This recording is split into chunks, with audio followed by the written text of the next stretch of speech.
మంచిగుంటవని సెల్లే నిన్ను మేన వాళ్ళకే ఇస్తే మాట తప్పిరార తల్లి నిన్ను బాధ పెట్టిరార సెల్లి మంచిగుంటానని అన్నా నన్ను అయిన వాళ్ళకే ఇస్తే మాట తప్పినారే అన్నా నన్ను అరిగోస పెడుతున్నారన్నా పాడుబడ్డ గోడల్లా పాకురు జాగల్లా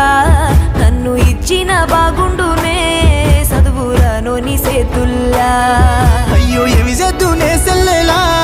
వాళ్ళ గుణము తెలువపాయే నీ మంచి గోరి చేస్తే వాళ్ళకింత భారమాయే రావేమే సెల్లే నీ రాక కొరకు